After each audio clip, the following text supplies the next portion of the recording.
Classic Car and Driver, a flashback to the archives and the machines of our automotive past.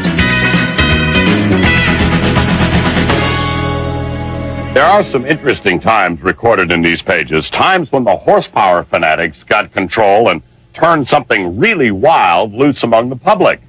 One of those times was the mid-1980s, when the Buick Regal changed from being the car for the parson's wife into the quickest ride on the streets as the Grand National and the GNX. In 1987, Buick introduced the GNX, calling on its muscle car history from the former GSX in the early 70s. To make a new muscle car, they started out with a top-of-the-line Grand National. The GNX came with every option except T-tops or a sunroof, options that reduce structural integrity. Buick then sent the car to ASC McLaren, where they added 16-inch wheels and fender flares to accommodate the bigger meats.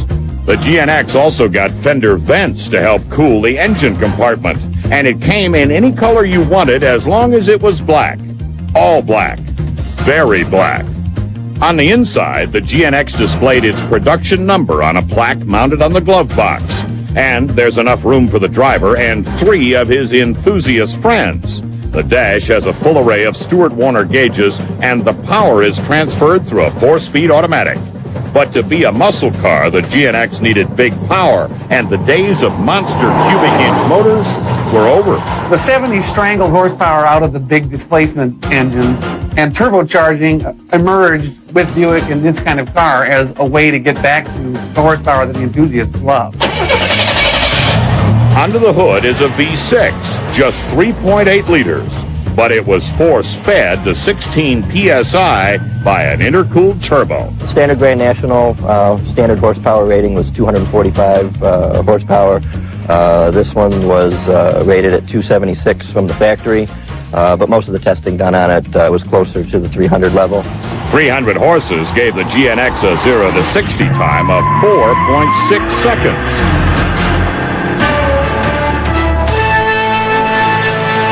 The GNX package was offered as an option on the Grand National at a staggering price, $11,000 over the $18,000 sticker of the Grand National. A big sticker was not the only drawback to the GNX.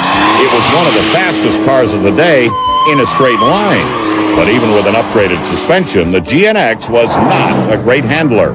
But in 1987, the editors agreed it was unlike anything else on the road, writing, "In a world of sleek shapes and refined manners, the GNX is an axe-wielding barbarian, laying waste to everything in its path." In '87, the GNX was the fastest car you could buy from GM. But that was a problem. This, of course, is one of the great no-nos of GM, is to have something that's faster than Corvette. But the Corvette wouldn't have to wait long to be GM's King of the Hill once again. After only 547 were made, the GNX disappeared as the Buick image was redirected to plush comfort for senior citizens, leaving the GNX in the hands of a few collectors. But the amazing engine in the baddest, blackest Buick ever still had high-performance work ahead.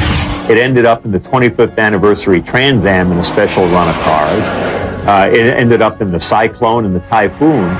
And then GM kind of switched over to supercharging. But today, basically the evolution of that engine is the 3800 and still powers a whole bunch of GM sedans, and in supercharged form is still seen in Buicks and still seen in Pontiacs. The GNX might have lasted only 1 year, but the power it created proved there can be a replacement for displacement.